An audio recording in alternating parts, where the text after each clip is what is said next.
सुल्तानपुर के कोतवाली नगर इलाके में दिन 12 बजे एक ज्वेलर इंडिया ज्वेलर्स को दिन दहाड़े लूट लिया गया। हाल ही में हुई डकैती की जांच में विभिन्न संदिग्धों की विस्तृत भागीदारी का खुलासा हुआ। विपिन सिंह, फुरकान और गुरजार सहित प्रमुख हस्तियों ने 13 और 15 तारीख को दुकान की लूट में पकड़े गए, जिसके समर्थन करने वाले वीडियो साक्षात मंगेश यादव ने वारदात में प्रयुक्त मोटरसाइकिल जौनपुर से चुराई थी। डकैती को पुष्पेंद्र डब्लू और सचिन के नेतृत्व में 2 आपराधिक समूहों द्वारा अंजाम दिया गया, जिन्होंने दुकान में सेंट लगाने के लिए बोलेरो वाहन के इस्तेमाल किया था। विनय शुक्ला, अरविंद, विवेक और दुर्गेश जैसे अन्य साथियों को पुलिस हस्तक्षेप को रोकने के लिए परिधि को सुरक्षित करने का काम सौंपा गया। पुलिस और एसटीएफ ने इसमें शामिल लोगों की पहचान करने और उन्हें गिरफ्तार कराने के लिए सीसीटीवी फुटेज और टेक्निकल विश्लेषण का उपयोग किया। आइए देखते हैं पुलिस का क्या कहना है। प्रेस वार्ता में हमारे सभी मीडिया के साथियों का स्वागत है।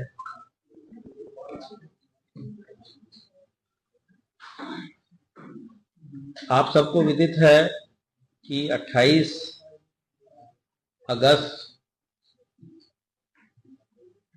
2024 को सुल्तानपुर के घंटाघर, जो कि कोतवाली नगर में स्थित है, दिन में लगभग 12:45 बजे एक ज्वेलर, जिनका शॉप का नाम भरत ज्वेलर्स है,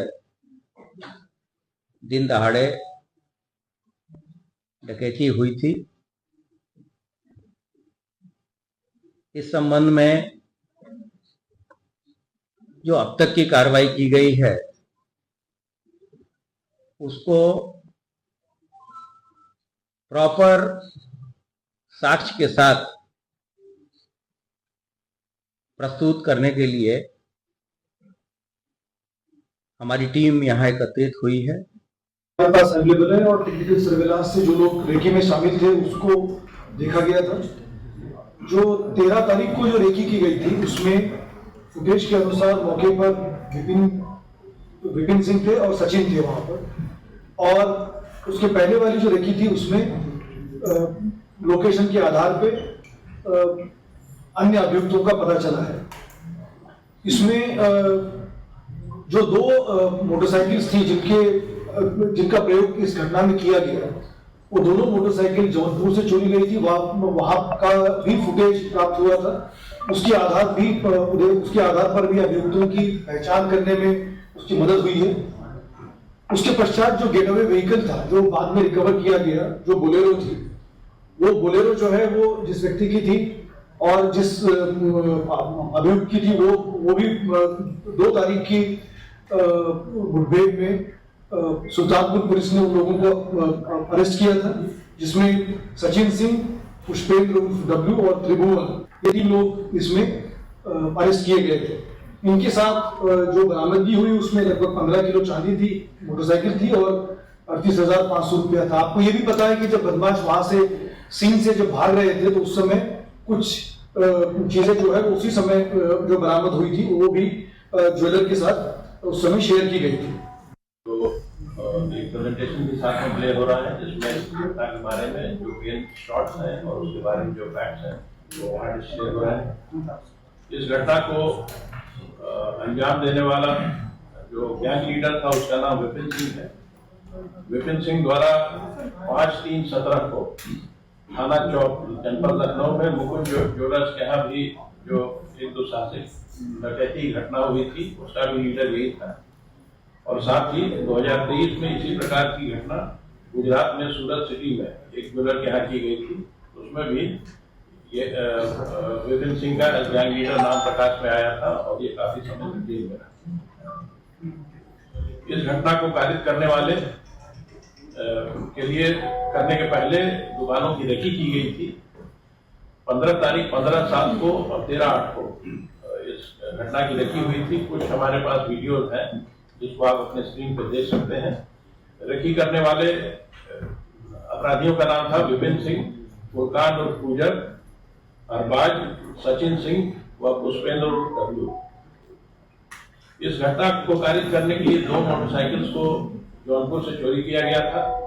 इसमें चोरी करने की योजना मंगेश यादव की थी, चोरी में यह व्यक्ति शामिल था, साथ ही अजय उर्फ डीएम भी इस चोरी में शामिल था। डिप्टी सीएम राजेश पाठक ने चोरी के मामले को लेकर प्रेस से की बातचीत।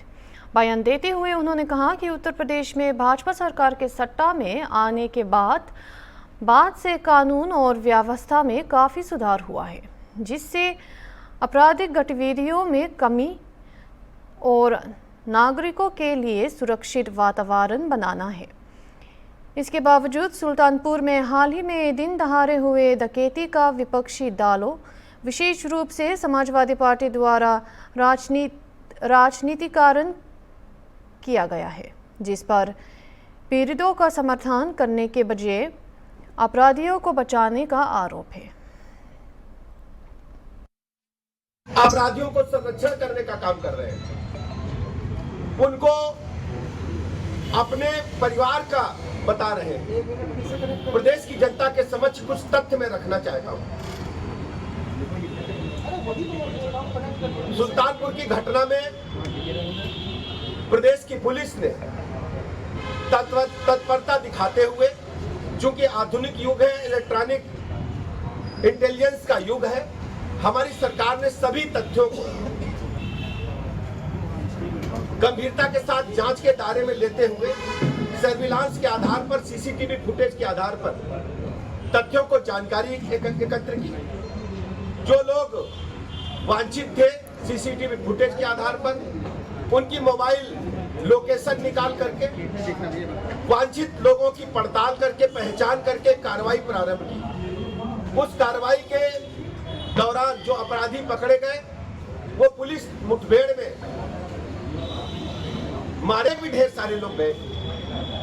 चाहे सुल्तानपुर की घटना हो या प्रदेश की कोई भी घटना हो, समाजवादी पार्टी हमेशा अपराधियों के समर्थन मानने का काम करती है। ये पहला मैं कहना चाहता हूं कि हमारे साथ सर्व समाज के लोग जुड़े हैं। हमारी सरकार किसी व्यक्ति विशेष की सरकार नहीं है, ये सबकी सरकार है, सबके हितों की चिंता करती है।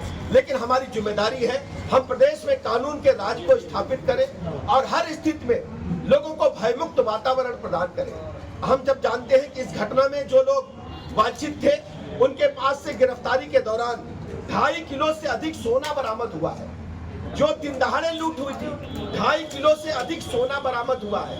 और सबसे बड़ी बात यह है, समाजवादी पार्टी प्रेस कॉन्फ्रेंस करके जनता को गुमराह करने का असफल प्रयास करती है, जबकि प्रदेश की जनता जानती है कि समाजवादी पार्टी अपराधियों को जब जब इनकी सरकारें रही हैं, जब जब इन्हें ताकत मिली है, ये पुष्पित पल्लवित करती रही है। जहां तक आप सब जानते हैं, समाजवादी पार्टी ने जिस ढंग से अपनी विगत सरकारों के दौरान, आप देखते होंगे, हमें अच्छी तरह याद है, इसी राजधानी लखनऊ में हजरतगंज के क्षेत्राधिकारी को लोहिया वाहिनी के गुंडों ने बोनट पर टांग करके लखनऊ की सड़कों पर घुमाया था और बेचारे वो पुलिस उपाधीक्षक बोनट पर लटके लटके पूरे लखनऊ में सड़कों पर नंगा नाच लोहिया वाहिनी के गुंडों ने किया था। फिर लोहिया वाहिनी के गुंडों की हिम्मत देखिए, उस समय जब समाजवादी पार्टी की सरकार थी, उस जीप को ले जाकर के एसएसपी लखनऊ के बंगले में घुसा दिए थे और एसएसपी लखनऊ के माध्यम से उन गुंडों को, जिन लोगों ने क्षेत्राधिकारी हजरतगंज को बोनट पर जीप पर टांगा था, उनको बचाने का काम हुआ था। आज तक उस घटना में कितने लोगों की सजा हुई है, समाजवादी पार्टी बताए। दूसरी घटना का मैं जिक्र करना चाहता हूँ। बदायूं में 2 बहनों के साथ जो घटना घटित हुई थी, पूरे देश और दुनिया में चर्चा हुई थी। समाजवादी पार्टी आज तक उस बारे में कोई स्पष्ट बयान नहीं दे पाई है कि समाजवादी पार्टी की सरकार में किस ढंग से बहु बेटियों की इज्जत आबरू लूट करके उनकी हत्या करके पेड़ पर टांगा जाता था। तो तीसरी घटना मैं आपको याद दिलाना चाहता हूँ, मथुरा के जवाहर बाग कांड को कौन भूलेगा। हमारे एडिशनल एसपी, हमारे पुलिस अधिकारी वीरगति को प्राप्त किए थे। अपराधी जो समाजवादी पार्टी की सरकार के संरक्षण में थे, कई दिनों तक गोलियां चली थी, गोला बारूद इकट्ठा करके रखे थे। ये समाजवादी पार्टी की संरक्षण की ही देन है कि जब जब सपा की ताकत मिलती है, अपराधियों का मनोबल बढ़ता है और प्रदेश की भोली भाली जनता का अमन चैन भी लूटते हैं, उनकी धन संपत्ति भी लूटते हैं और बहू बेटी की इज्जत आबरू को भी खतरे में डालने का